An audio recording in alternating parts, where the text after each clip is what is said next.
Shalom, selamat malam Bapak Ibu Saudara sekalian dimanapun berada yang menyaksikan siaran live di Facebook pada malam hari ini.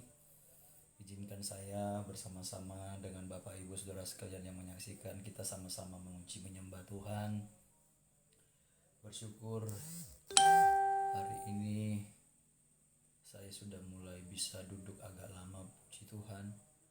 Apalagi ketika saya nyembah Tuhan sudah bisa sampai hampir setengah jam, walaupun agak terasa nyeri sedikit Bapak Ibu, tapi saya akan percaya dalam hadirat Tuhan hati saya dipulihkan, kehidupan saya dipulihkan. Terutama saya bukan minta untuk penyakit saya yang disembuhkan Bapak Ibu. Yang pertama saya minta hati saya yang dipulihkan. Saya berdamai dengan diri saya berdamai dengan keadaan saya. Saya mengucap syukur kepada Tuhan. Masalah kesembuhan itu proses Bapak Ibu. Ya Bapak Ibu ya. Sekali lagi jangan gila mujizat Bapak Ibu. Mujizat itu bonus. Kalau kau percaya Yesus, kau pegang Yesus, hidupmu berubah, hidupmu bertobat. Yakin percayalah, kalau Tuhan masih mau pakai kita di dunia ini, Dia akan tolong dan berkati kita. Puji Tuhan, haleluya.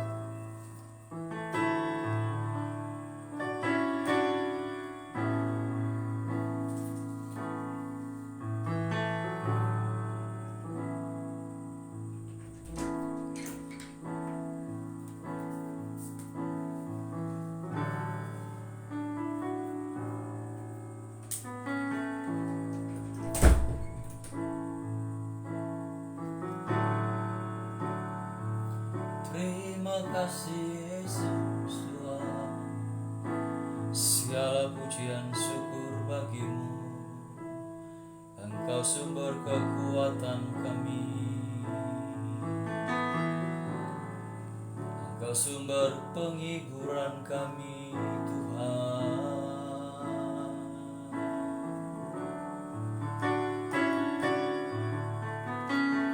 Segala pujian syukur bagimu Yesus, oh Bapakku yang baik, Bapa yang penuh kasih sayang, Bapa yang penuh dengan cinta.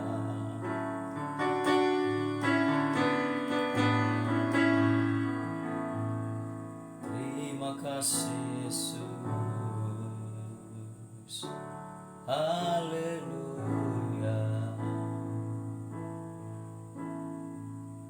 Tuhan Yesus Parma,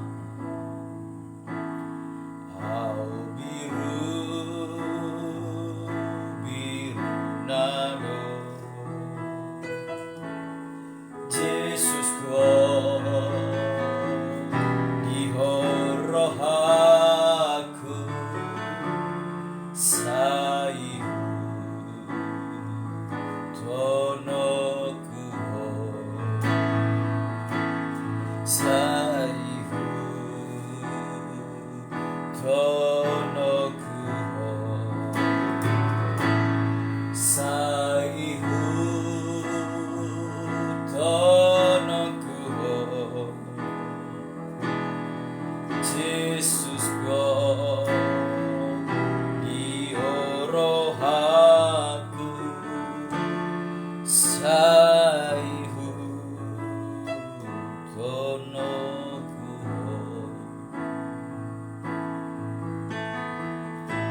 Haleluya. Terpujilah namamu Yesus,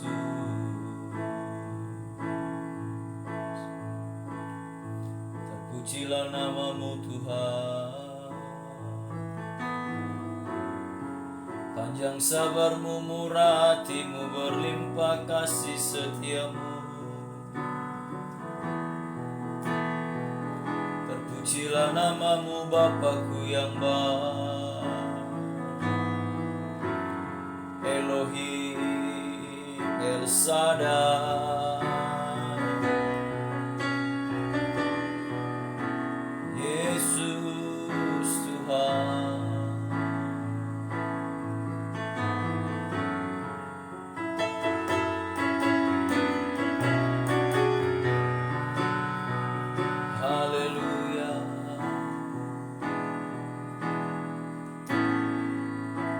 Hanya ini Tuhan persembahanku, segenap hidupku, jiwa dan ragaku. Sebab tak kumiliki harta kekayaan yang cukup berarti persembahkan. Hanya ini Tuhan permohonanku, terimalah Tuhan persembahanku. Pakailah hidupku sebagai alatmu seumur hidupku.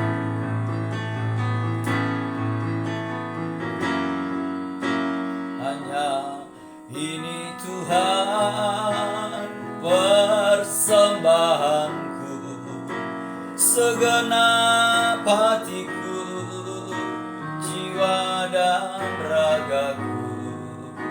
Sebab tak kumiliki harta kekayaan yang cukup berarti untuk persembahkan. Hanya ini Tuhan permohonanku, terimalah Tuhan persembahanku. Pakailah hidupku sebagai alatmu seumur hidupku.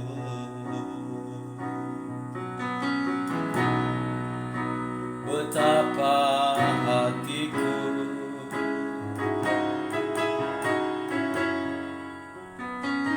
terima kasih Yesus,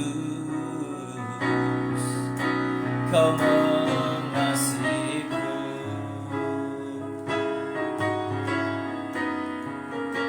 Kau memilikiku. Bersama-sama katakan, hanya ini Tuhan. Hanya ini Tuhan persembahanku, segenap hatiku, jiwa dan ragaku.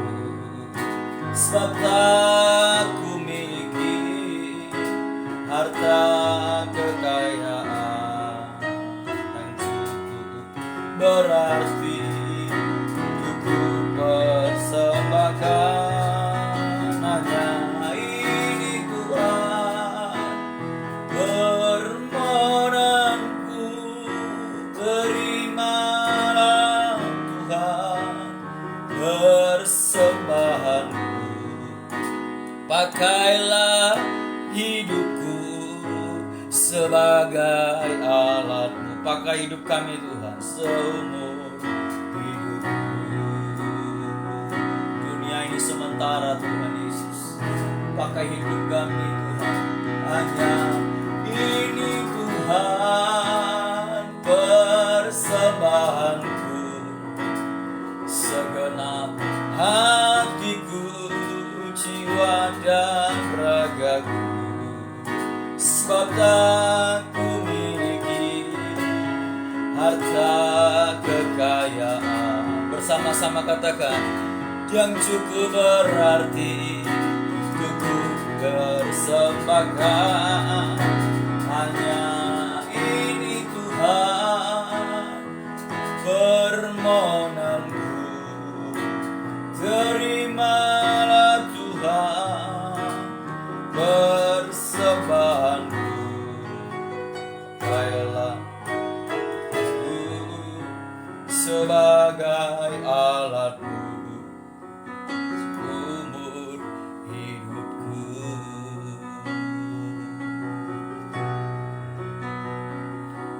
Terima kasih Yesus Tuhan. Haleluya, haleluya, haleluya.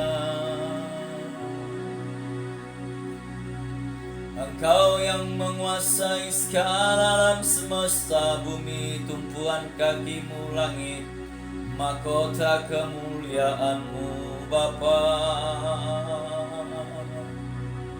Segala yang ada ini adalah kepunyaanmu Tuhan. Kami hanya menompang di dunia yang fana ini Yesusku.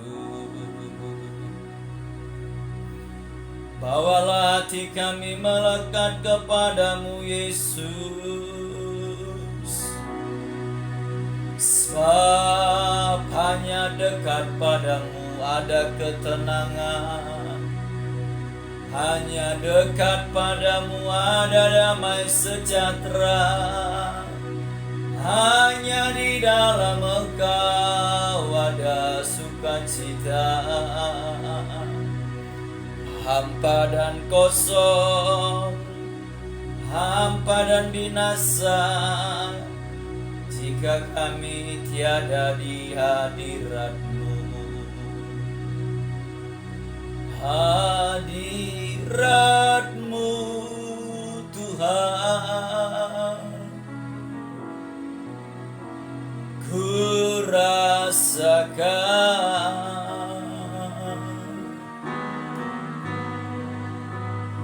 kekudusan-Mu Bapa, penuhiku.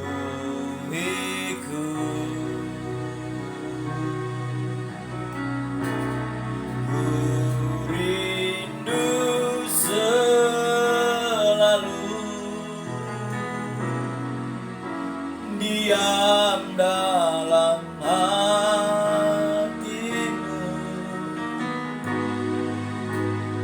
menikmati kasih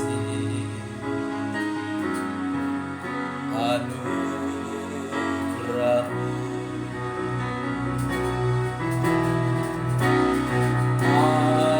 Hadirat-Mu Tuhan, ku rasakan, biar kekudusan-Mu melingkupi kami, kekudusan-Mu Bapa, penuhiku.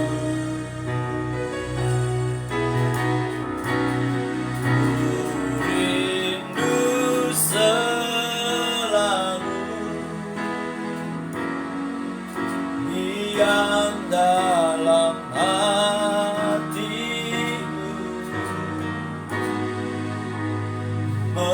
menikmati kasih anugerah-Mu.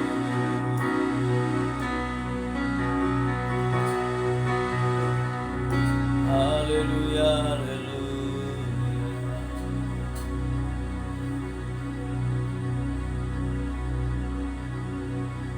Haleluya Tuhan.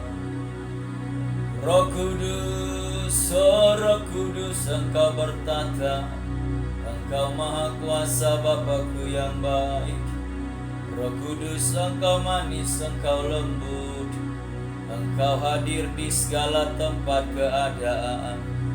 Aku berdoa dalam nama Yesus, lawat setiap kami dimanapun kami berada. Hiburkan yang terluka, sembuhkan yang sakit, kuatkan kami yang menderita, yang mengalami pencobaan iman. Teguhkan keyakinan kami, teguhkan iman kami, karena penderitaan yang kami alami tak sebanding dengan kemuliaan yang telah Tuhan sediakan bagi setiap yang mengasihi-Mu.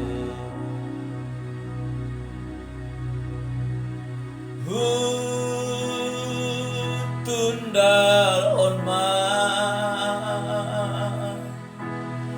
na dituriki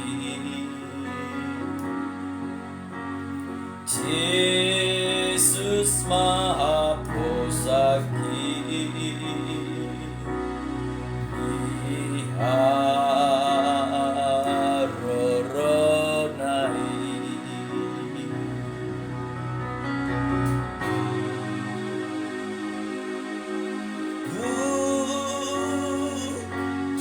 daron mana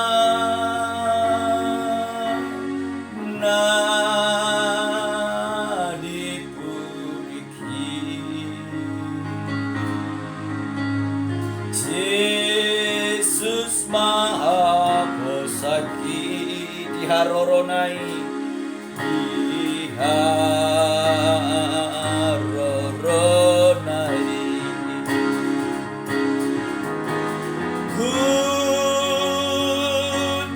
Dalon mana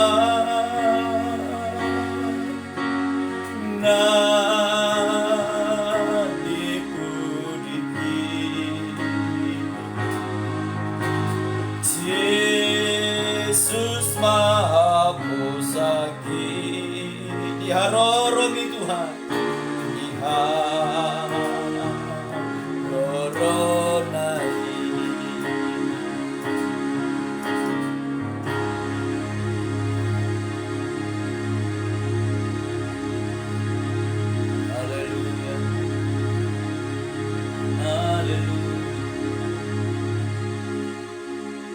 Haleluya, haleluya.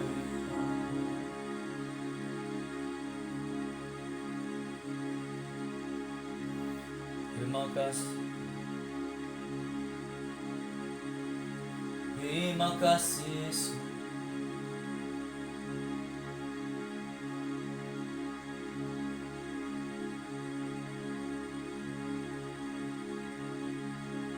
Terima kasih.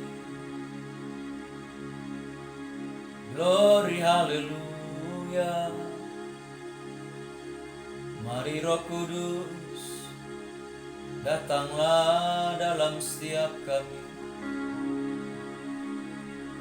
Oh Roh Kudus, Roh Kudus, Roh Kudus, lawatlah setiap hati kami.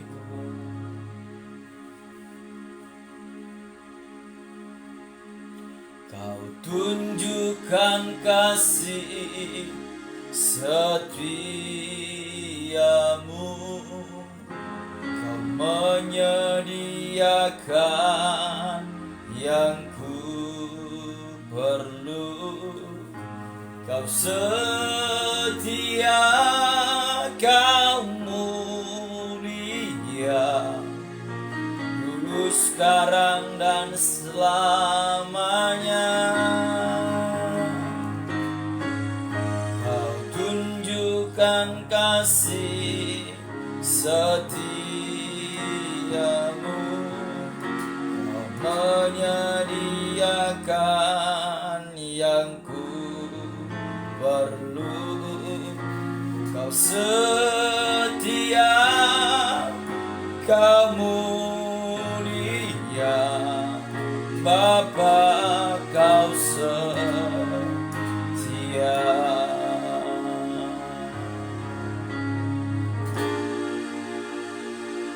Kau tunjukkan kasih setiamu, Kau menyediakan yang ku perlu. Kau setia, Kau mulia, dulu, sekarang, dan selamanya. Kau tunjukkan kasih setiamu, Kau menyediakan yang ku perlu. Kau setia, Kau mulia, Bapa, Kau setia.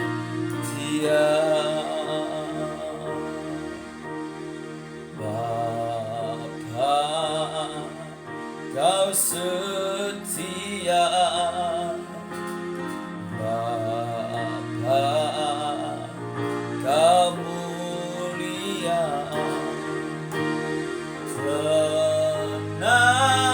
Tenanglah jiwaku, aman bersamamu.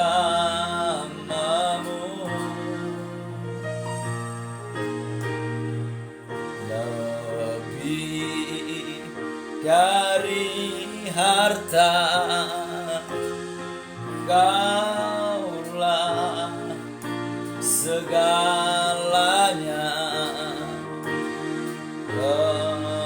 Tenanglah jiwaku, aman bersamamu.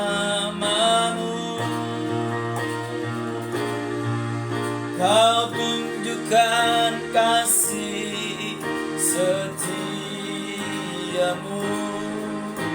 Kau menyediakan yang ku perlu. Kau setia, Kau mulia, dulu, sekarang, dan selamanya. Kau tunjukkan kasih setiamu,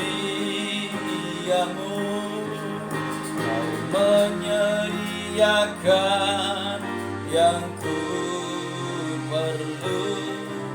Kau setia, Kau mulia, Bapa, Kau setia.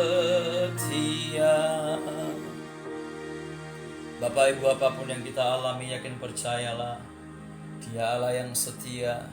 Dia tidak pernah meninggalkan engkau.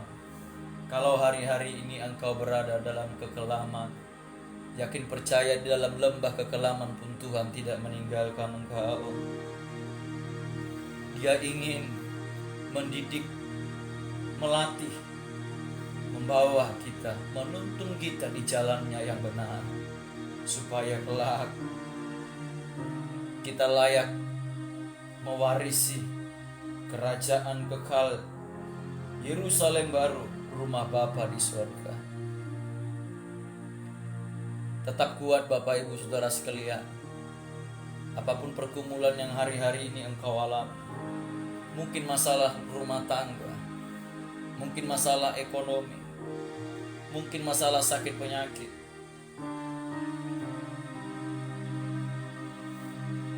mungkin masalah bisnis dan pekerjaanmu.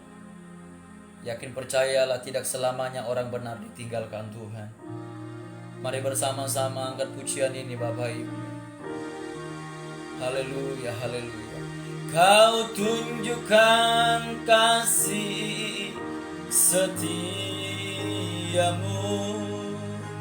Kau menyediakan yang ku perlu.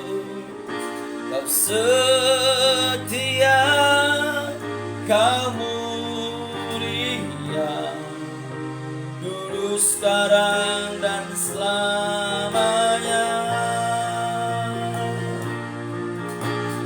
Tunjukkan kasih setiamu, Kau menyediakan yang ku perlu. Kau setia, Kau mulia, Bapa, Kau setia.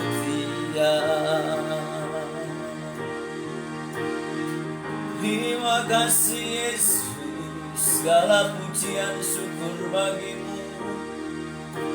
Haleluya. Terpujilah Engkau Allah Brani Saktaniaku, Allah Israel, Allah yang kami sembah di dalam nama Yesus. Elohim Yahweh, Elohim El Shaddai. Haleluya. Panjang sabarmu, murah hatimu, berlimpah kasih setiamu Tuhan. Terpujilah Engkau Yesus.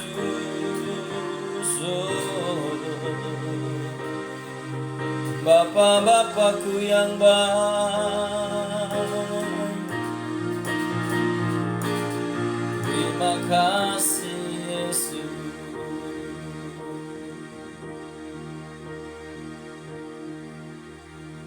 Terima kasih Tuhan.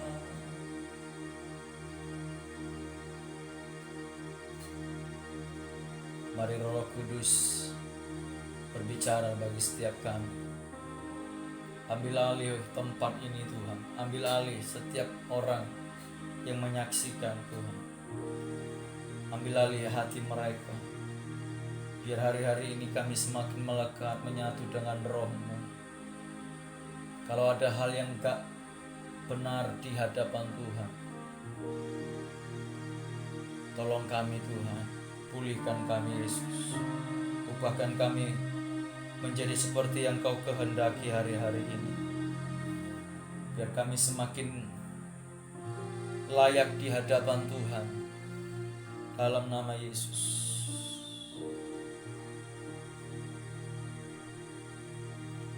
Kuasa-Mu terlebih besar, Tuhanku terlebih besar. Tak pernah terlambat janji-Mu ya Tuhan, menolong hidupku.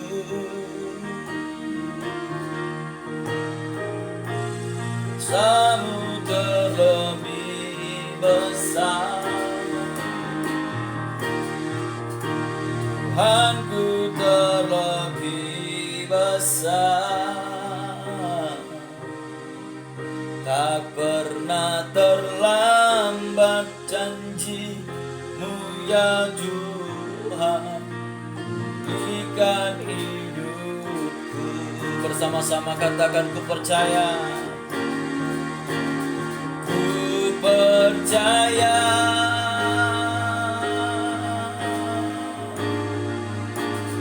Kau bekerja,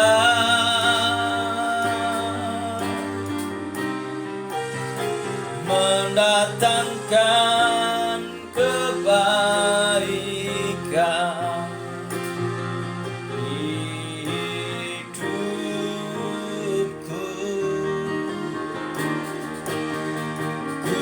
Percaya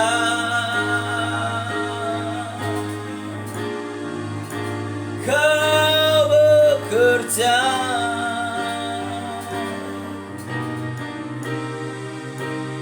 mendatangkan kebaikan, mendatangkan kebaikan.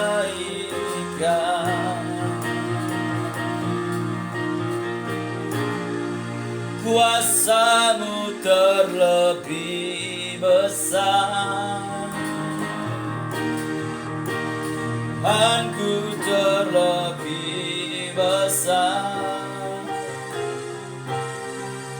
Tak pernah terlambat janji-Mu ya Tuhan, menolong hidupku. Kuasa-Mu, kuasa-Mu terlebih besar. Haleluya, Tuhanku terlebih besar. Amin, amin, dalam nama Yesus. Tak pernah terlambat janji-Mu ya Tuhan, pulihkan hidupku.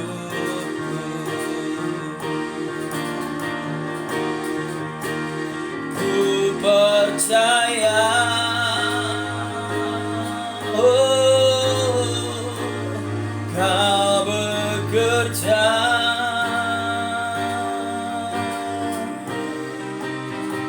mendatangkan kebaikan hidupku. Sama-sama katakan, ku percaya. Ku percaya Kau bekerja, Kau bekerja, mendatangkan kebaikan, mendatangkan kebaikan, mendatangkan kebaikan, mendatangkan kebaikan di hidupku.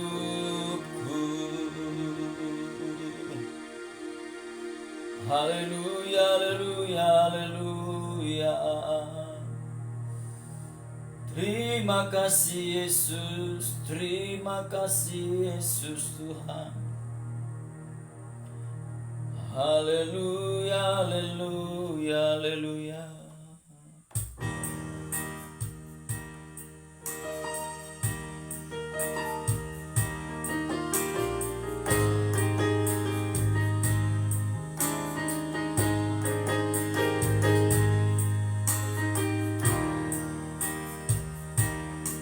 Terima kasih Yesus.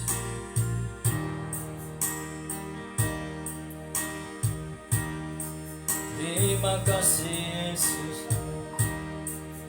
Ku yakin saat kau berfirman, ku menang saat kau bertindak.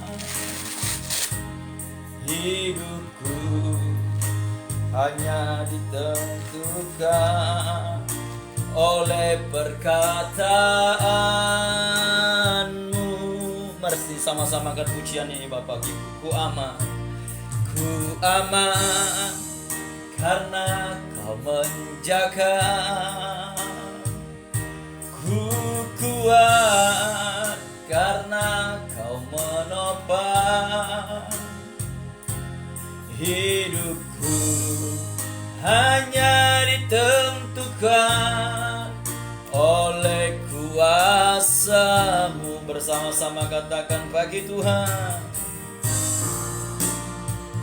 bagi Tuhan tak ada yang mustahil.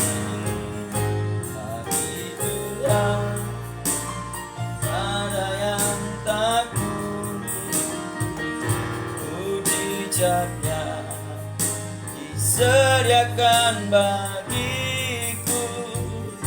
Ku diangkat dan dipulihkannya. Bagi Tuhan tak ada yang mustahil.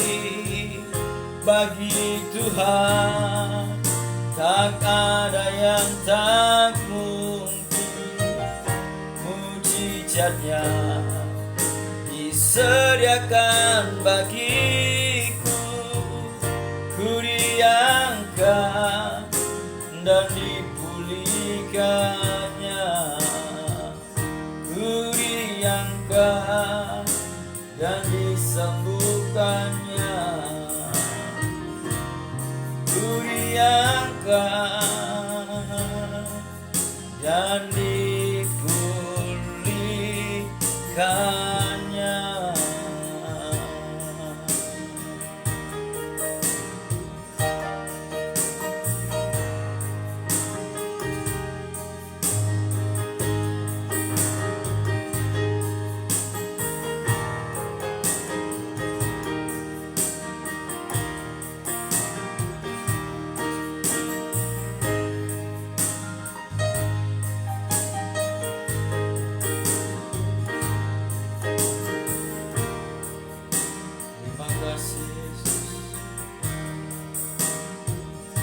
Terima kasih Yesus. Terima kasih. Terima kasih.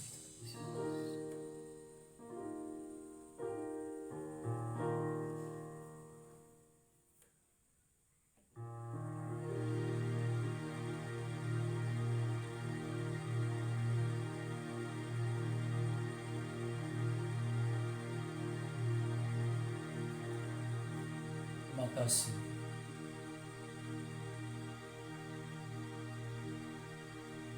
Roh-Mu yang kudus penuhiku, mengalir dalamku.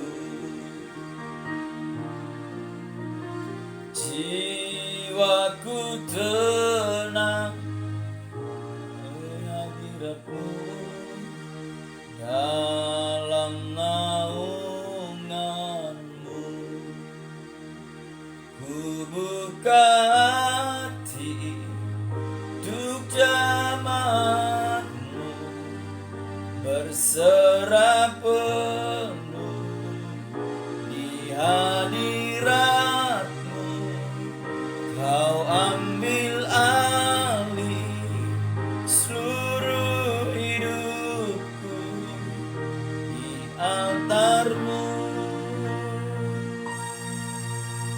menyembahmu. Terima kasih Tuhan Yesus, sebentar kami akan sharing akan kebenaran firman-Mu. Engkau memberkati setiap kami yang mendengarkan firman Tuhan. Biar firman Tuhan jatuh di tanah hati yang subur, di tanah hati kami yang haus dan lapar akan kebenaran firman-Mu, supaya kami dikuatkan, diteguhkan Tuhan. Terima kasih Bapa yang baik. Terpujilah nama Tuhan, dalam nama Yesus kami berdoa. Haleluya, amin. Shalom. Selamat malam Bapak Ibu Saudara sekalian. Puji Tuhan Bapak Ibu Saudara sekalian.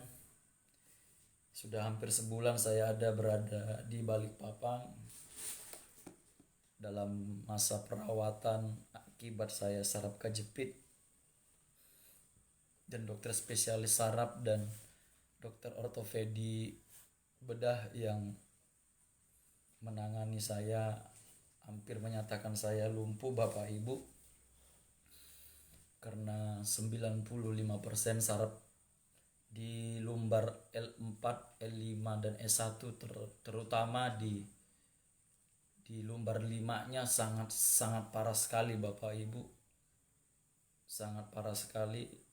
Nanti mungkin akan saya share di Facebook seperti apa bentuk saraf kejepit yang menjepit saraf di tulang punggung saya. Nah, mungkin Bapak Ibu bertanya, kok masih muda bisa kena saraf kejepit ya? Begitu ya. Jadi memang sudah banyak dampaknya yang terjadi di masa lalu yang membuat itu berangsur-angsur jadi makin parah Bapak Ibu. Kebetulan 2018 saya ada dipercayakan Tuhan pelayanan di daerah Sulawesi, mulai dari Makassar, Bantaeng, ke Makale, Toraja, Rantefau, sampai ke Pasuponda, Walbandula, Sorowako, dan masuk ke Poso dan Tentena juga, dan ke Palu juga. Kemarin terakhir saya dari Luwuk Banggai. Ada sahabat saya pendeta Pastor Yusak Kurniawan dari gereja GPPS di Luwuk. Luar biasa, ini saudara saya di dalam Tuhan, sahabat saya di dalam Tuhan.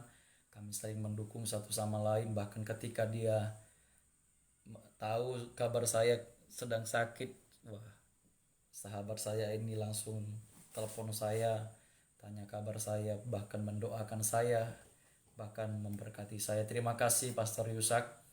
Bahkan ada teman-teman hamba Tuhan juga yang lain, ada Pastor Adi di Sobol, ada Ibu Gembala, Ibu Yul Eriko di Salakan, bahkan ada Ci Arfan, ada Ci Vera yang ada di Banggai Kepulauan. Nah, setelah dari sana saya ke Palu Bapak Ibu. Terakhir saya pelayanan di Palu.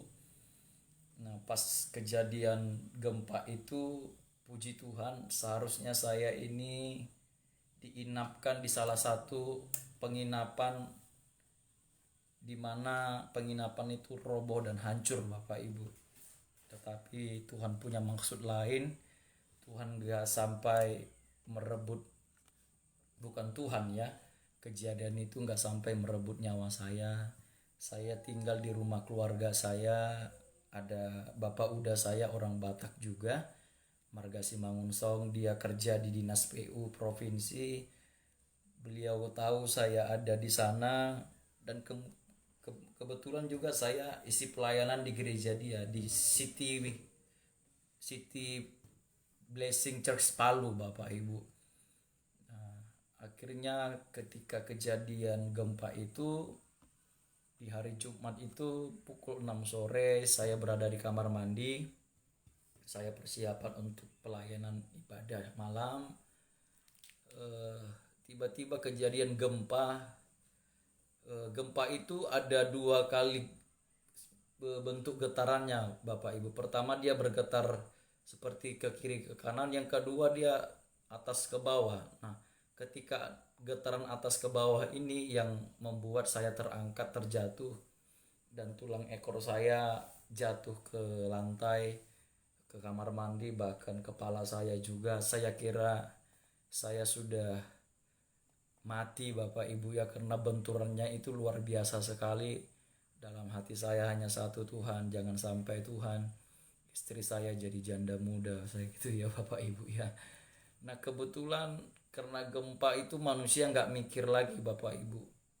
Orang seisi rumah itu sudah pada keluar, saya tinggal sendirian di dalam rumah, di dalam kamar mandi. Maaf ini bahasanya vulgar, sampai saya lari dari kamar mandi tanpa pakaian. Nah ketika saya lari keluar, dalam perjalanan mau keluar rumah itu juga jatuh 2 kali dan tulang ekor itu juga yang terkena. Nah itulah faktor penyebabnya, dan beberapa tahun kemudian baru berdampak Bapak Ibu apa yang saya alami.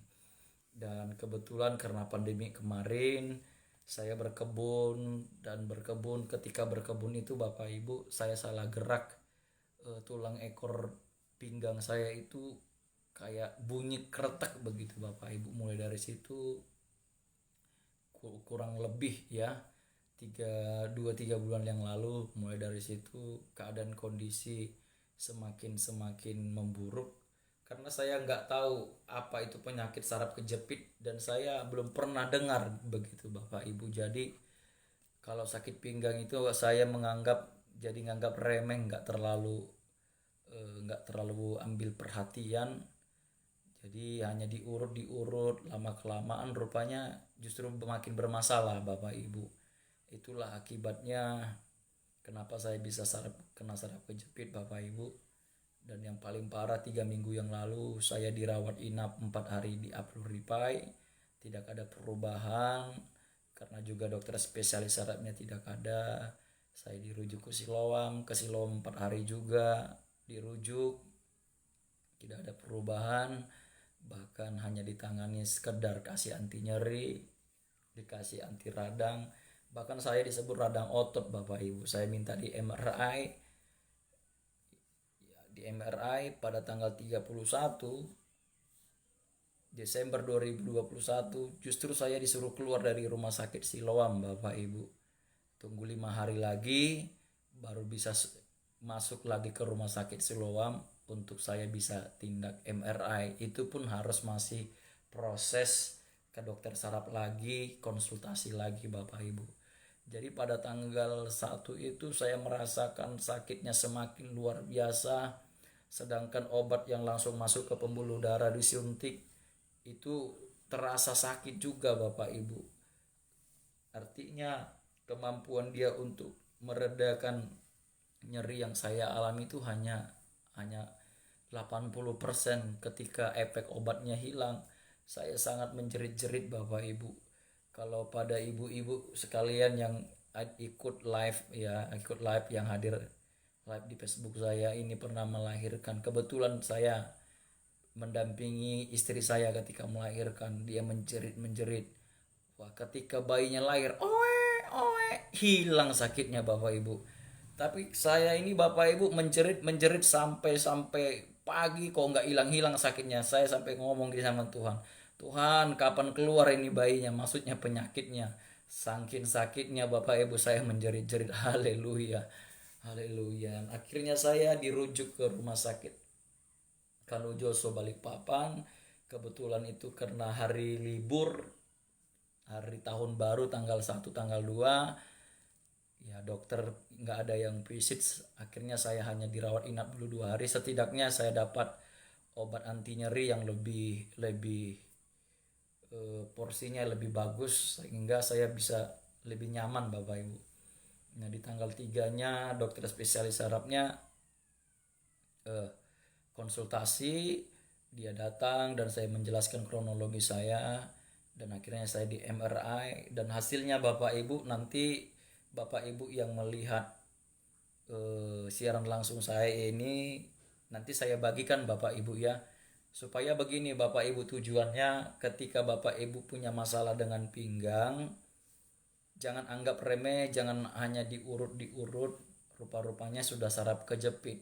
Kalau dia hanya masih sebatas bantalan nukleus antara tulang punggung itu menonjol 30-40%, dokter juga nggak anjurkan untuk dioperasi Bapak Ibu. Tetapi ketika bantalan nukleus itu robek dan cairan seperti gel Bapak Ibu dia agak-agak keras seperti kalau kita pernah makan jelly, nah seperti itu keluar. Nah, itu yang bahaya Bapak Ibu. Saya itu bantalan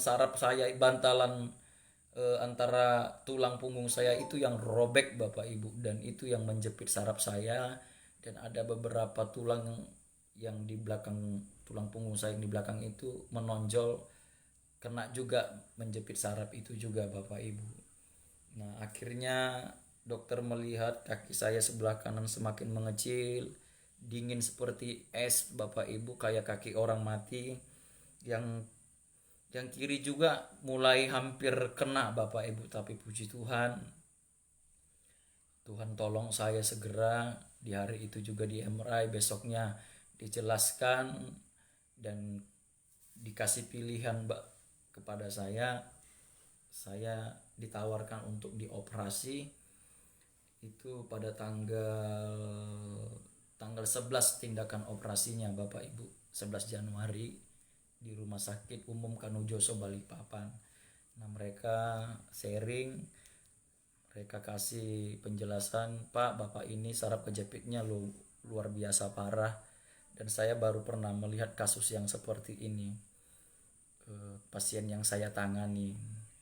Nah, kemudian dokter menyarankan, Pak, ini harus dioperasi segera, kalau tidak ini lama-kelamaan saraf yang kejepit ini mengalami kelemahan, dia nggak bisa lagi menahan tekanan yang menekan saraf itu, akhirnya dia bisa menyebabkan kelumpuhan. Keluarga pada semua telepon, kalau bisa jangan dioperasi, karena banyak orang berpengalaman kalau operasi itu katanya 50-50 bisa mengakibatkan kelumpuhan. Tetapi saya berdoa kepada Tuhan, terutama saya minta tanda kalau istri saya setuju saya dioperasi, ini pasti jalan Tuhan. Akhirnya istri saya setuju. Saya berdoa supaya orang tua keluarga saya juga jangan khawatir. Saya telepon mereka dan mereka berkata mana yang terbaik ya diambil aja. Akhirnya kami mengambil keputusan ditandatangani untuk dioperasi. Artinya apapun yang terjadi itu sudah resiko kami. Kalau dokter sifatnya itu dia hanya bisa bekerja memberikan maksimal, masalah hasil, nah itu tadi itu yang disuruh tanda tangan itu supaya tidak ada yang disalahkan atas tindakan medis mereka. Nah, Bapak Ibu, apa yang saya alami selama saya di rumah sakit ini yang saya alami. Justru di rumah sakit ini saya diajarkan untuk menerima kenyataan, berdamai dengan penyakit, berdamai dengan diri sendiri. Karena begini, ternyata hamba Tuhan sekalipun ketika mengalami penderitaan, dan penderitaan itu mungkin justru luar biasa dialami. Banyak yang sampai mengeluh, bahkan mungkin tawar hati Bapak Ibu ya. Dan itu hampir saya alami karena sakitnya itu luar biasa sekali. Ini masih saraf kejepit. Bagaimana orang yang kena kanker, kena tumor yang udah stadium 4 yang sudah divonis dokter. Tapi ini yang sekedar yang mau saya sharingkan Bapak Ibu.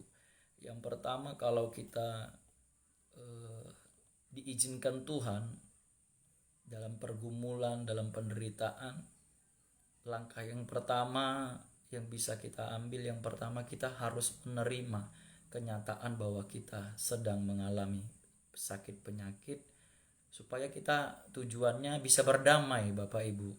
Berdamai dengan siapa? Berdamai dengan hati kita, berdamai dengan keadaan kita. Tujuannya apa? Supaya kita bisa mengucap syukur bahwa ya Roma katakan, Roma 8 ayat 28, segala sesuatu terjadi diizinkan Tuhan untuk mendatangkan kebaikan. Kebaikannya apa? Justru di situ kita melihat karya Tuhan itu luar biasa Bapak Ibu. Apa yang tidak pernah saya pikirkan, apa yang gak pernah timbul dalam hati saya, justru itu yang Tuhan sediakan Bapak Ibu. Luar biasa.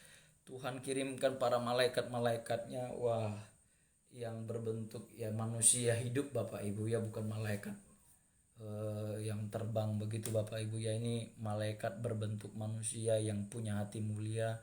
Justru Tuhan kirimkan menolong yang orang belum pernah saya kenal, bahkan hanya sekali ketemu, tapi mereka dijamah hatinya, dijamah Tuhan hatinya, dan itu membuat saya diberkati sekali Bapak Ibu.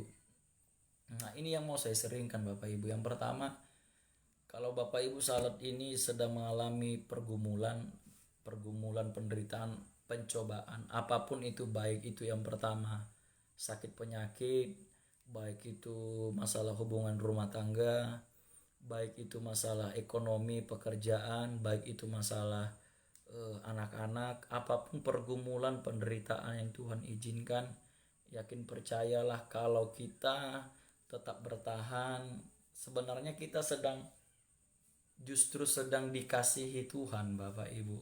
Kalau kita lulus ujian, kita semakin dicintai Tuhan. Kalau kita tidak mempersalahkan Tuhan, justru kita menerima keadaan, kita berdamai dengan hati, kita mengucap syukur kepada Tuhan. Karena Yakobus katakan, anggaplah suatu kebahagiaan apabila kamu jatuh ke dalam berbagai pencobaan. Sebab pencobaan akan membawa kita kepada tahan uji Bapak Ibu.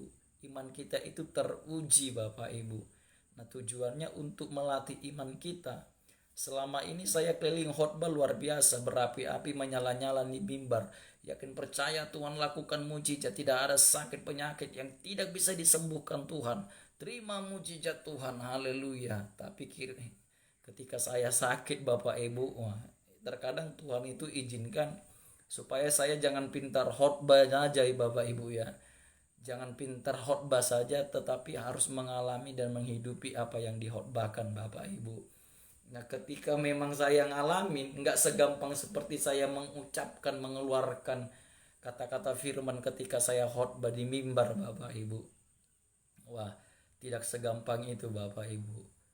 Saya berdoa setiap Bapak Ibu yang menyaksikan siaran live ini, mari tetap teguhkan hatimu, jangan persalahkan keadaan, sesakit apapun, yakin percayalah Tuhan sudah selesaikan di kayu salib.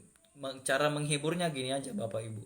Kalau sakitnya itu luar biasa, bayangkan aja betapa lebih sakitnya lagi ketika Tuhan Yesus disalib. Bukan karena kesalahannya, bukan karena dosanya, tetapi dia harus dihukum, dicambuk, disalibkan, bahkan harus mati hanya untuk menebus dosa kita Bapak Ibu. Itulah penghiburan bagi saya Bapak Ibu.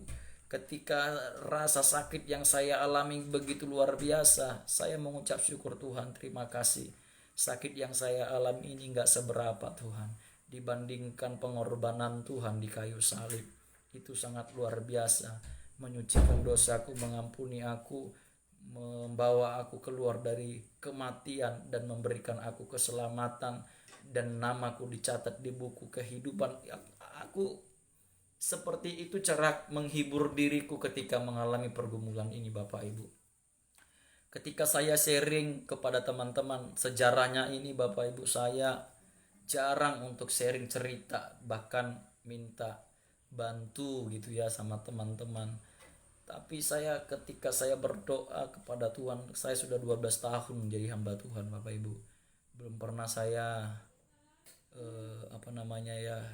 meminta-minta begitu ya.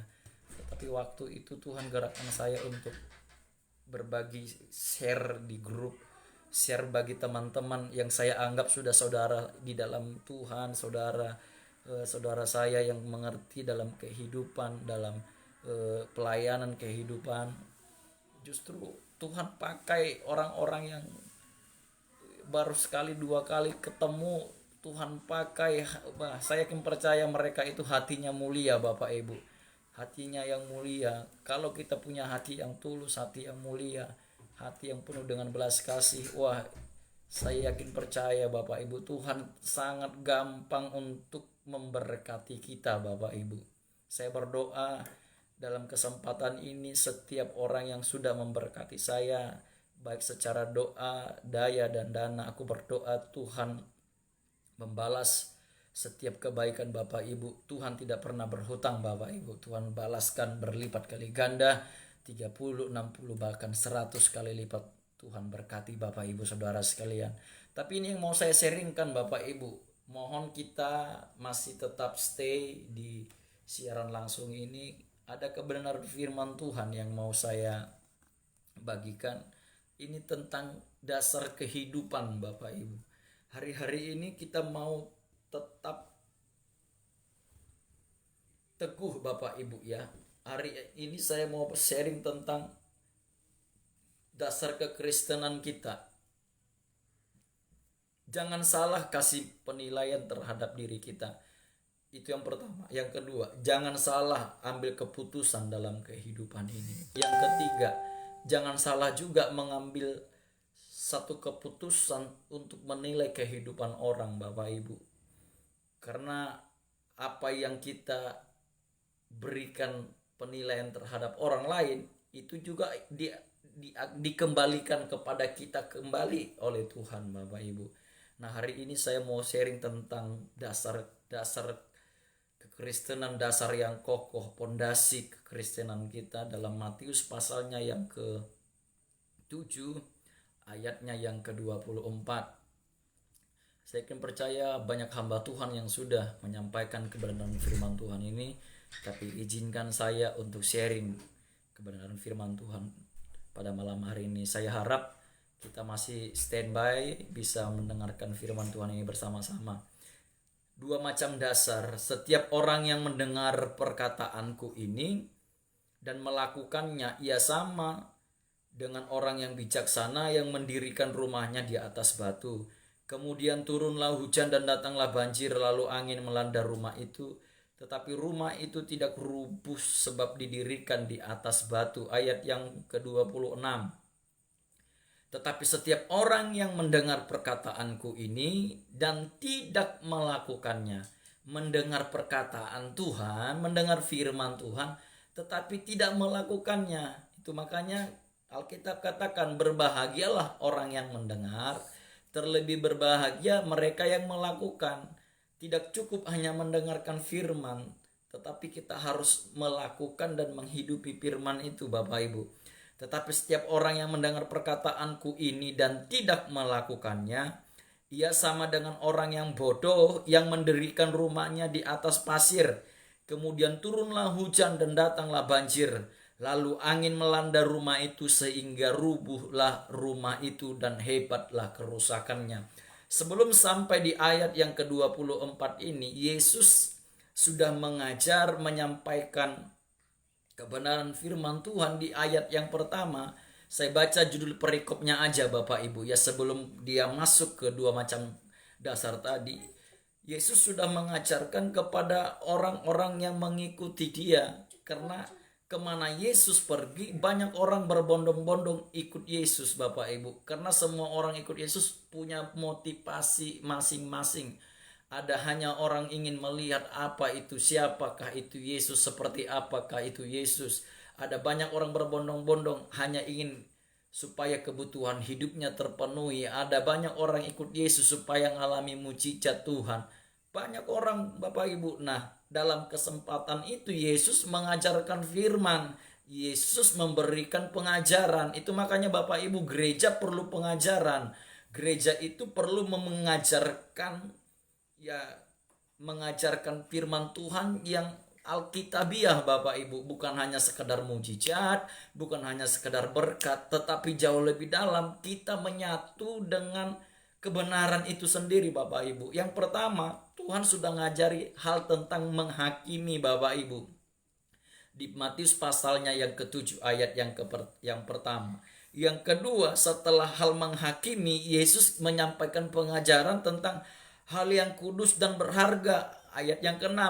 Jangan kamu memberikan barang yang kudus kepada anjing, dan jangan kamu melemparkan mutiara kepada babi. supaya jangan diinjak-injaknya dengan kakinya lalu ia berbalik mengoyak kamu. Ini pengajaran yang luar biasa Bapak Ibu. Jangan kamu memberikan barang yang kudus, barang yang kudus, barang yang mulia. Itu tempatnya di tempat-tempat yang mulia Bapak Ibu. Jangan berikan, maksudnya apa? Barang yang kudus, kita yang sudah dikuduskan, kita yang sudah disucikan oleh firman Tuhan, oleh darah Yesus.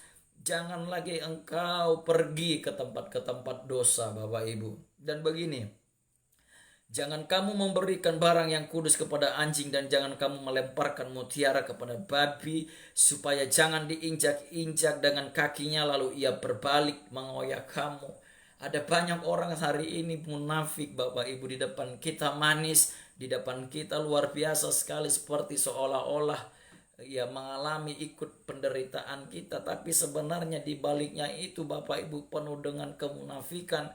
Dikatakan lalu ia berbalik mengoyak kamu, justru sebenarnya banyak orang yang menantikan kejatuhan kita. Nah, ini yang paling bahaya Bapak itu makanya sebelum Yesus sampai kepada pengajaran dua macam dasar, dia sampaikan hal ini, hal tentang menghakimi, hal yang kudus dan berharga.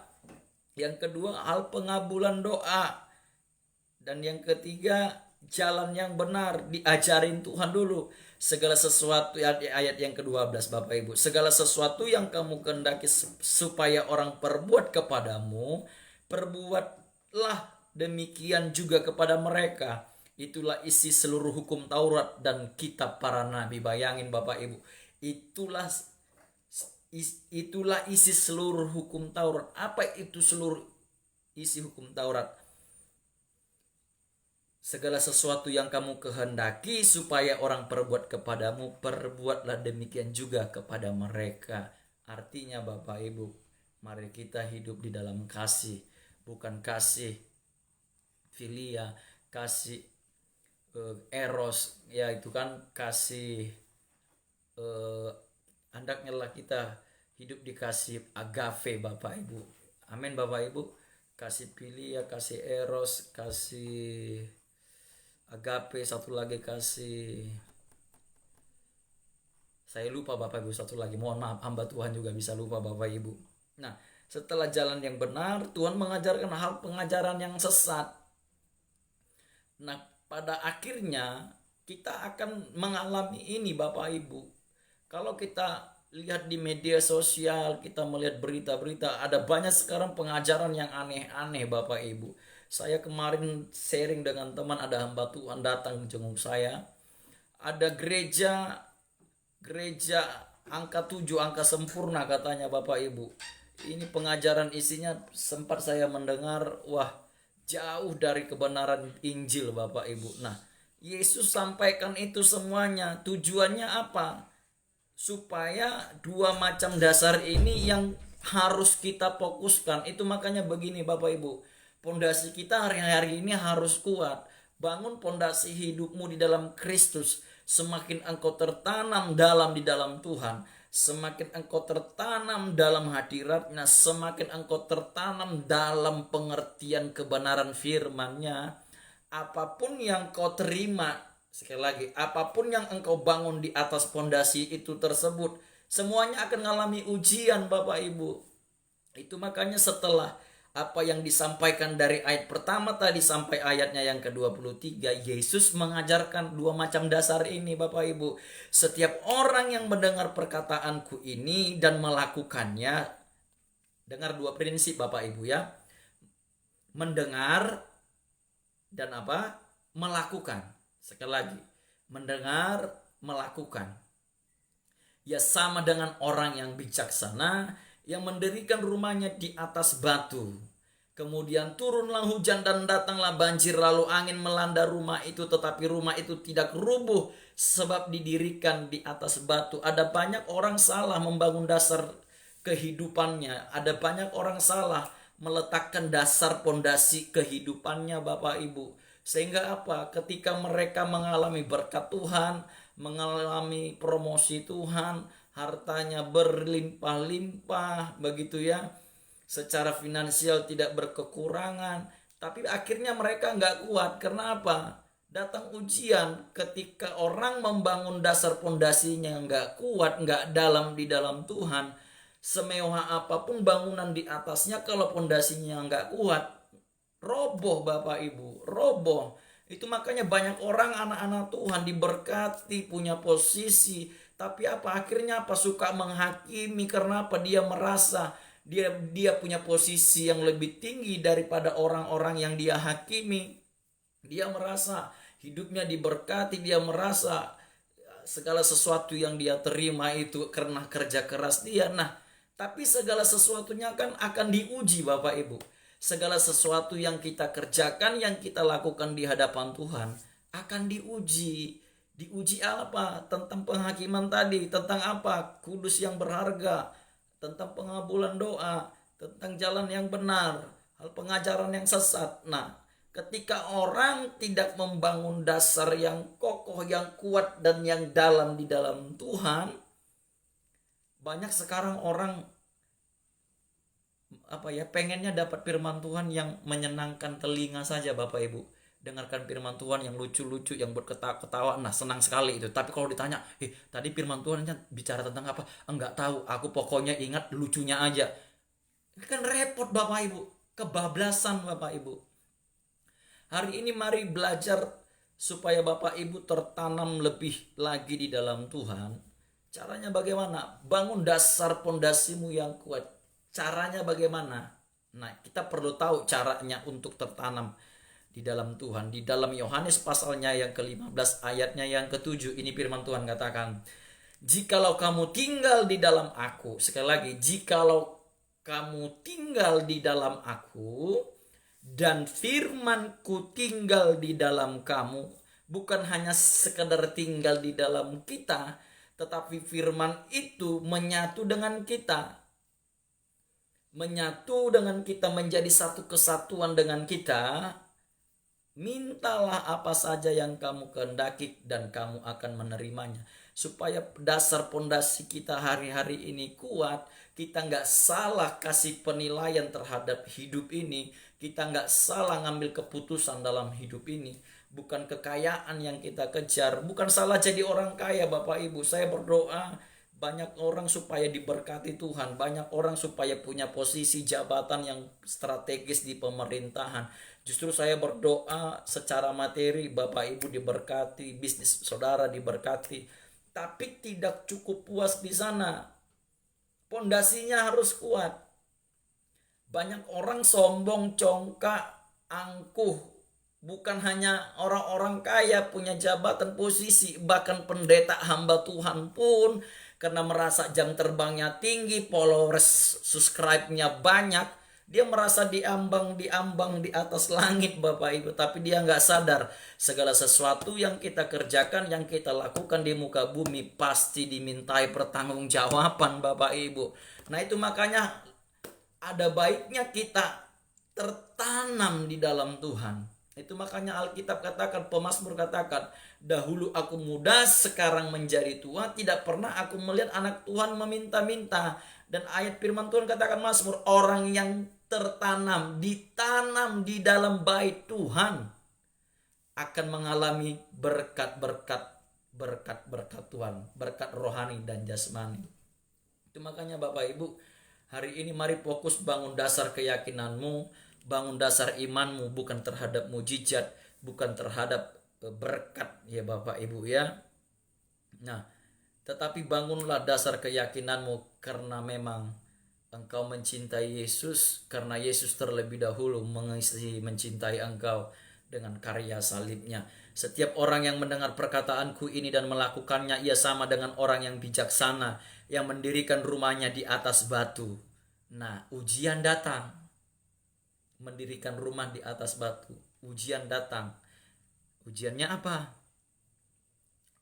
Bisa orang lain gosipin kita, bisa gara-gara berkat suami selingkuh, bisa karena kita semakin kaya berkat materi anak kita jatuh dalam dosa, jatuh dalam seks bebas, narkoba. Kenapa? Keluarga ini nggak kuat, nggak tertanam di dalam Tuhan.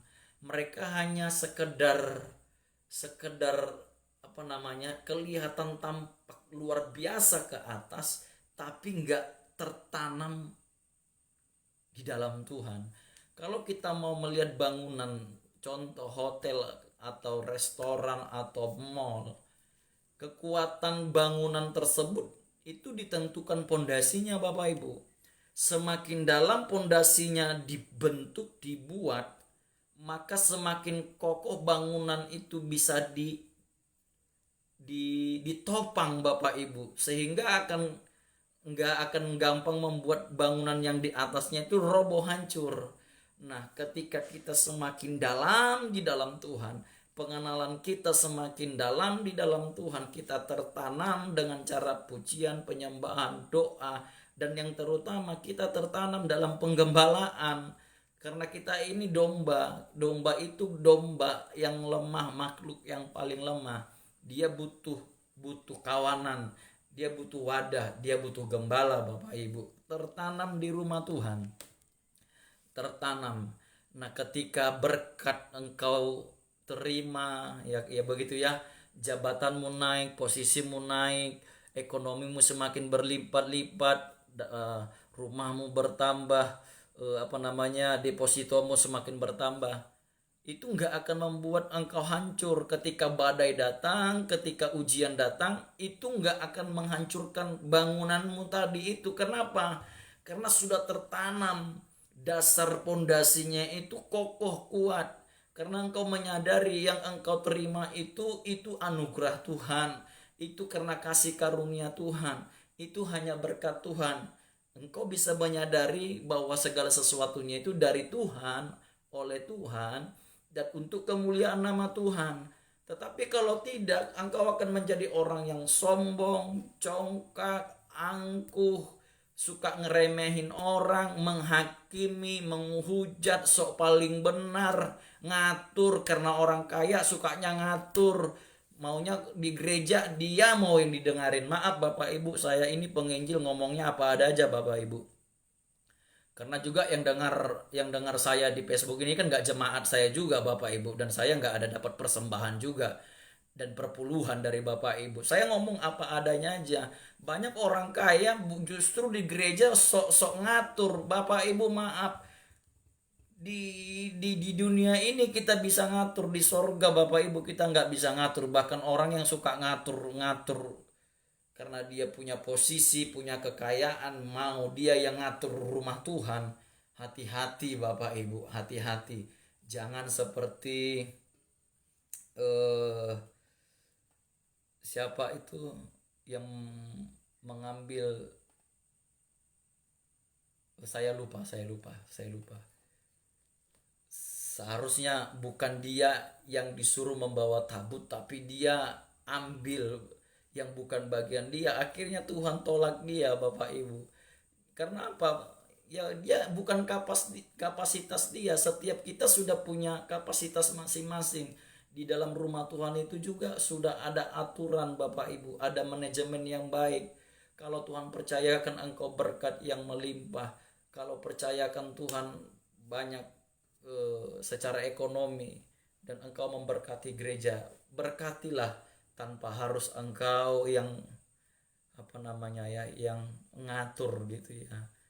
Nanti akhirnya justru berkat yang engkau tabur di rumah Tuhan justru nggak mendatangkan berkat dalam kehidupan rumah tanggamu, dan justru bisa mendatangkan banyak persoalan, pergumulan.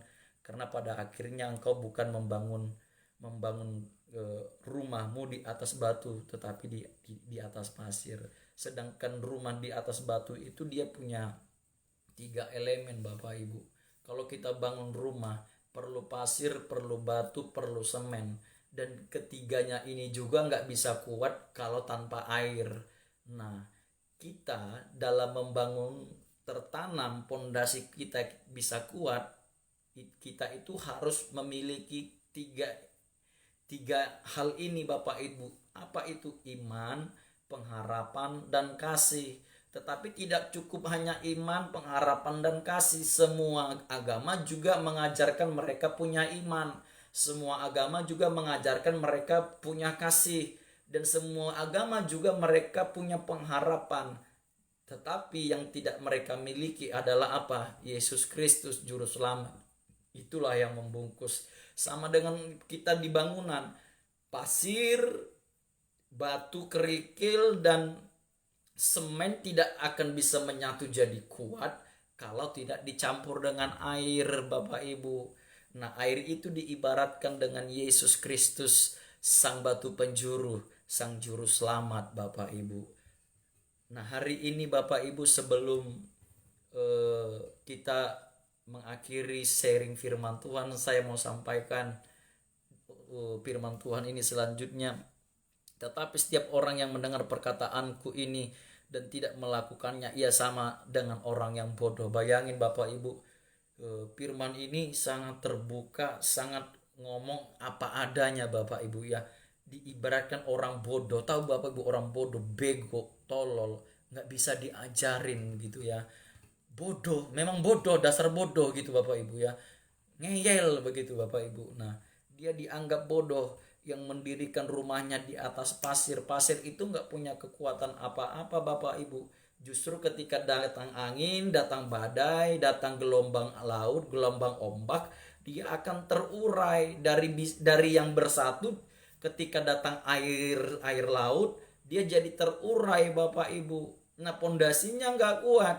Ketika pondasinya nggak kuat, dibangun rumah mewah semewah apapun, ketika datang badai, banjir, rumah itu roboh, hancur, berantakan.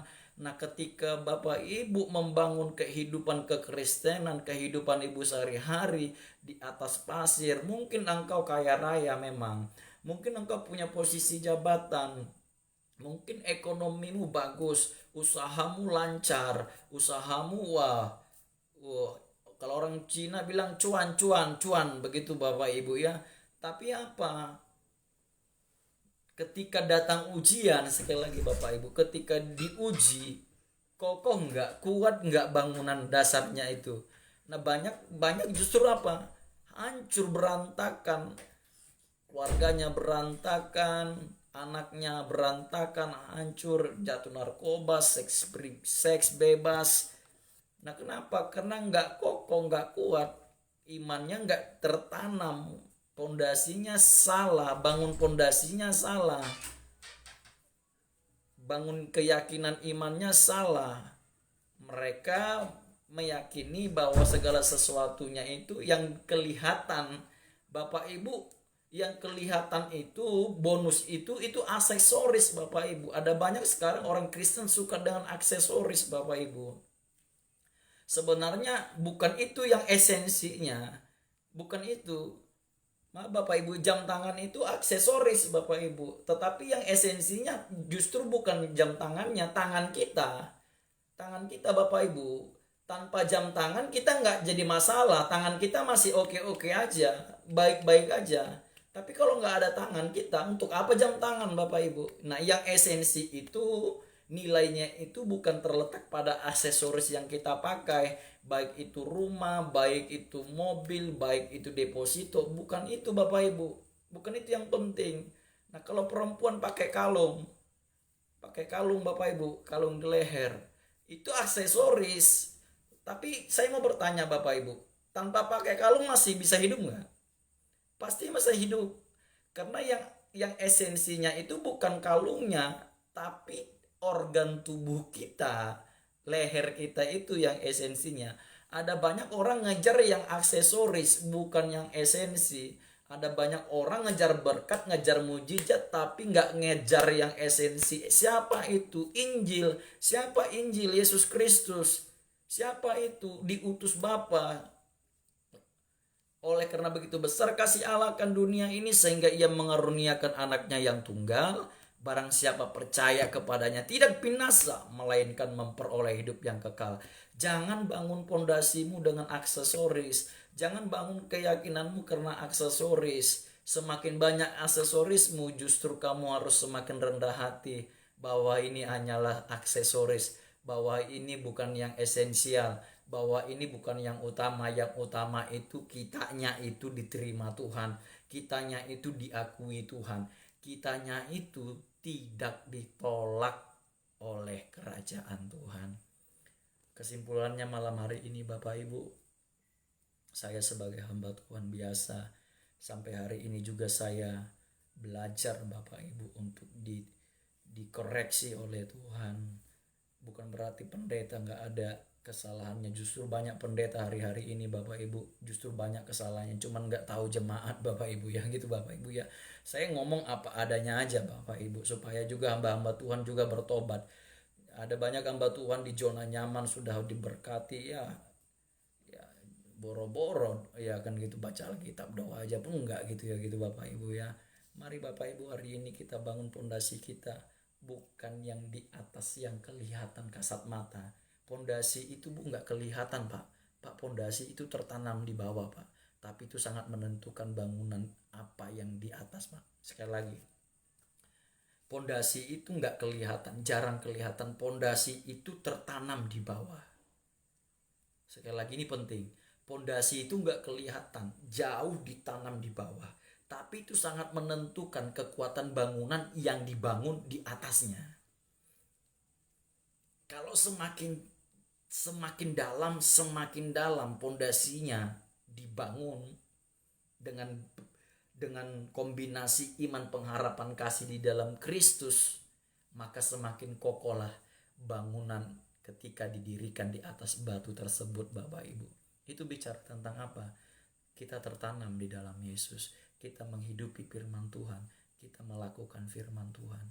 Saya nggak gila mujizat Bapak Ibu. Banyak teman-teman hamba Tuhan katakan, pergilah ke sana hamba Tuhan penuh perapang, dia dipakai Tuhan luar biasa untuk bisa menyembuhkan. Bapak Ibu yakin percayalah, di dalam dirimu ada Yesus. Di dalam dirimu saya yakin percaya engkau sudah menerima Roh Kudus. Kalau Tuhan izinkan pergumulan datang, dia justru ingin melatih diri kita Bapak Ibu. Dia seorang coach yang sejati Bapak Ibu. Yesus itu seorang coach pelatih yang sejati. Dia mau melatih kita supaya kita apa? Terlatih, terdidik, terajar, dan terbiasa. Dan kita lulus dalam ujian kehidupan dan layak menerima mahkota kehidupan, kemuliaan. Itu maksudnya Bapak Ibu. Jangan kalau sudah mengalami penderitaan kita langsung nyerah. Tuhan apa ini Tuhan? Aku sudah doa, aku sudah pelayanan, aku sudah nabur di rumah Tuhan, sudah kuserahin semua. Bukan hidupku semakin baik, justru hidupku semakin terpuruk, aku sakit-sakitan. Jangan Bapak Ibu, jangan sampai seperti Mazmur Asaf. Dia berkeluh kesah. Mari mengucap syukur Bapak Ibu. Ujian mendatangkan kemuliaan. Ini yang saya pahami Bapak Ibu, dan saya pelajari dari hamba-hamba Tuhan senior saya. Semakin kita menghidupi kebenaran, kebenaran itu akan membawa kita kepada berbagai penderitaan. Tetapi penderitaan itu justru akan mempermuliakan kita. Tidak ada kemuliaan tanpa salib Bapak Ibu. Salib itu bicara tentang apa? Ujian. Salib itu bicara tentang apa? Penderitaan. Salib itu bicara tentang apa? Tanggung jawab kita di dalam Kristus. Itu makanya pikulah salib. Ya begitu kan? Sebab yang Tuhan beri itu bebannya ringan dan kita sanggup mengangkatnya Bapak Ibu. Amin Bapak Ibu. Saya akan percaya, mari kita sama-sama belajar. Tidak ada yang lebih kudus, tidak ada yang lebih rohani, tidak ada yang lebih pintar menguasai bahasa Alkitab. Seandainya sempurna pun bahasa Ibranimu, bahasa Yunanimu, kalau engkau nggak melakukan firman Tuhan, engkau ditolak Bapak Ibu di sorga. Bapak Ibu, ya tapi puji Tuhan juga kalau engkau semakin mengerti bahasa asli firman Tuhan dan engkau melakukan, itu jauh lebih baik juga Bapak Ibu. Tapi maksudnya di sini, sederhana apapun firman Tuhan yang kita dengar, walaupun bahasa aslinya kita tidak mengerti, tetapi kita tulus, kita merendahkan hati, saya akan percaya Roh Kudus yang menuntun kita, mengajarkan kita, dan membawa kita kepada kehendak Bapa.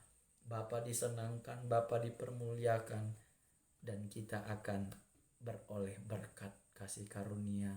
Kiranya firman Tuhan yang singkat ini memberkati setiap kita.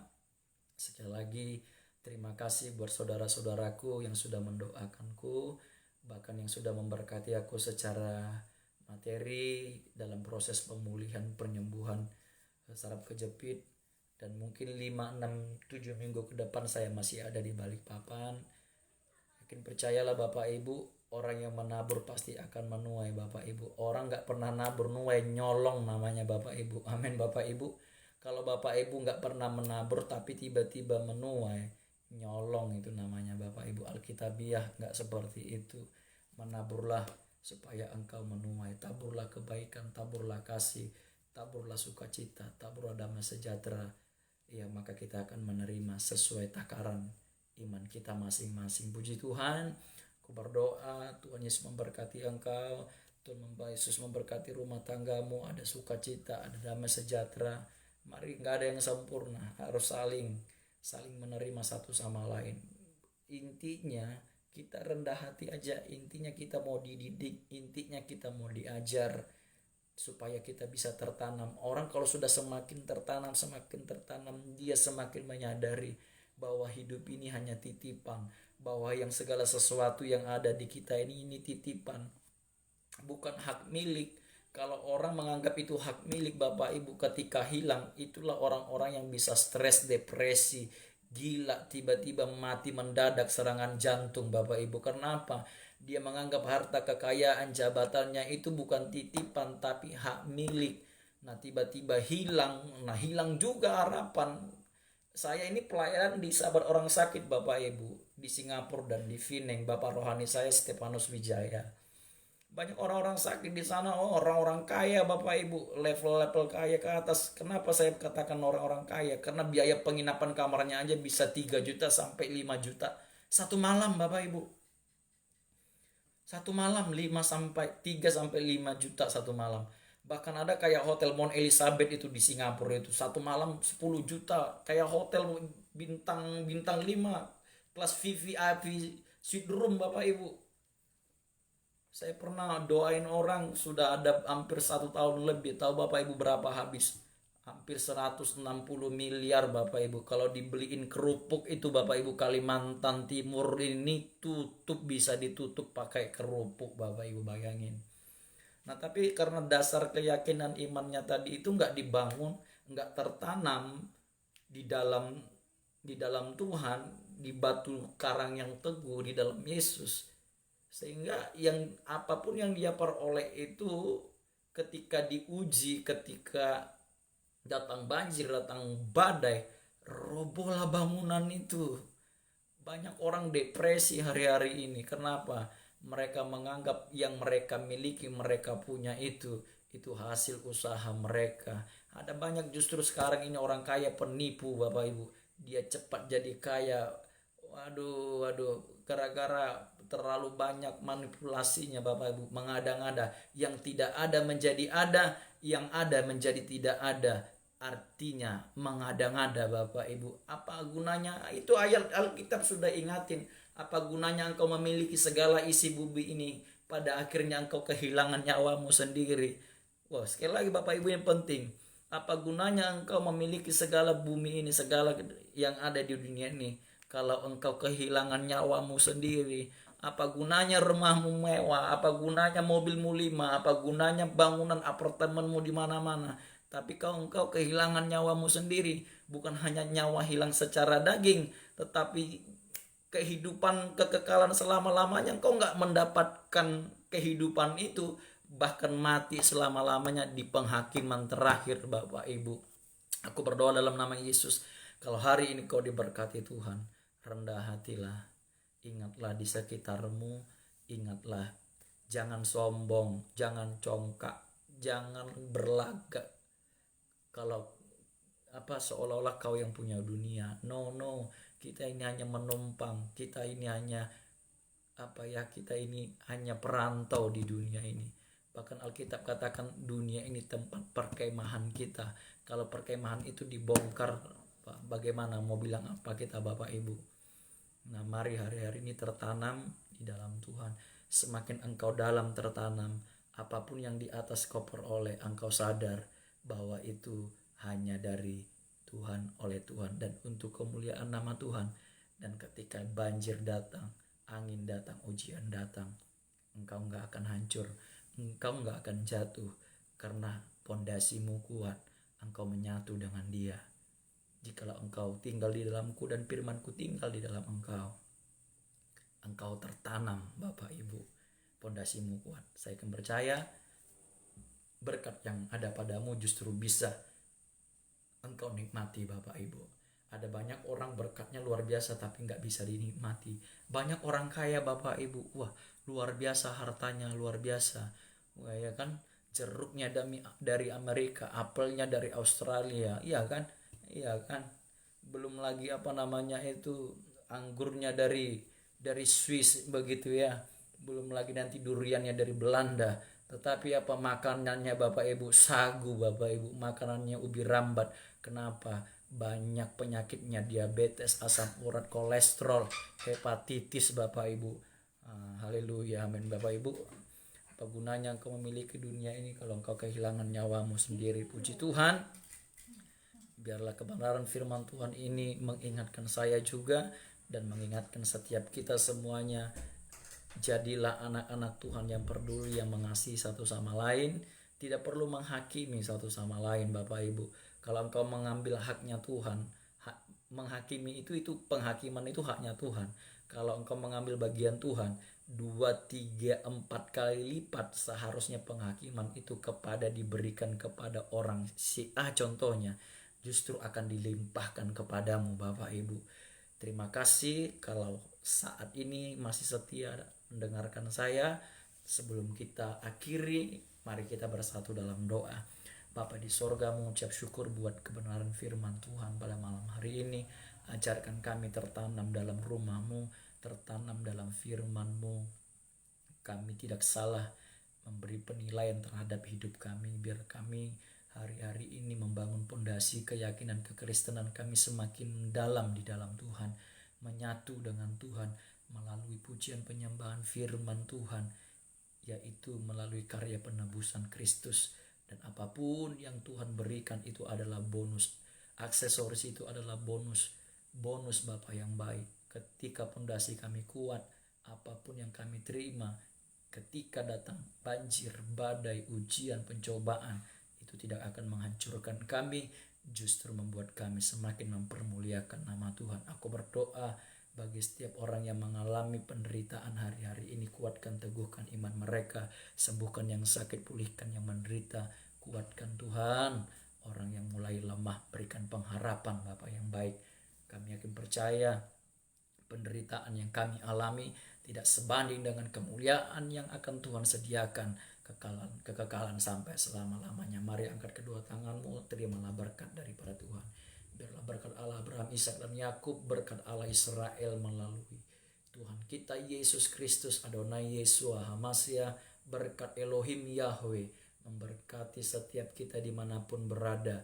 Di dalam nama Tuhan Yesus, Allah Israel, Allah Abraham, Allah Ishak, Allah Yakub, Allah Israel, Allah yang kami panggil namanya, yang kami serukan namanya. Di dalam nama Tuhan Yesus Kristus kami terima berkat rohani daripada Tuhan. Haleluya, amin. Selamat malam Bapak Ibu, selamat beristirahat. Tuhan Yesus memberkati. Kalau Bapak Ibu ingin sharing atau kita saling mendoakan, mungkin ada pergumulan, boleh nanti di messenger saya, di komentar. Mari kita saling mendukung Bapak Ibu, hidup dalam komunitas, saling menguatkan satu sama lain.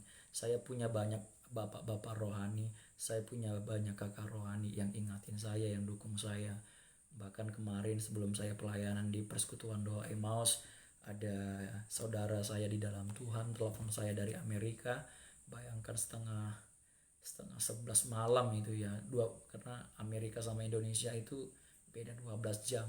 Di tengah-tengah kelelahan, capek dia, bisnis dia, pekerjaan dia, tapi dia masih sempat telepon saya karena dia lihat status saya akan menyampaikan firman Tuhan, sharing firman Tuhan dengan terbaring di tempat tidur. Dia merasa digerakkan hatinya, iba begitu. Hai saudaraku, sahabatku, semangat ya, Tuhan berkatimu. Justru yang kau alami ini justru jadi kesaksian bagi banyak orang. Wah, itu sangat memberkati saya. Hidup dalam komunitas, hidup dalam persahabatan, persaudaraan, Ini yang paling penting, jangan pernah hianati persaudaraanmu Bapak Ibu. Karena persaudaraan dalam Kristus itu jauh lebih erat daripada sekedar persaudaraan satu darah daging Bapak Ibu. Karena persaudaraan dalam Kristus kita disatukan dengan darah Yesus. Puji Tuhan, Tuhan Yesus memberkati. Selamat malam, selamat beristirahat, dan selamat menikmati berkat Tuhan. Pada waktu tidur pun Tuhan sanggup memberkati, dan selamat mempersiapkan diri besok untuk ibadah di gereja kita masing-masing. Puji Tuhan, haleluya, haleluya, glory, haleluya, Immanuel. Sampai hari ini Tuhan beserta kita. Shalom, Tuhan Yesus memberkati. Selamat malam, selamat beristirahat.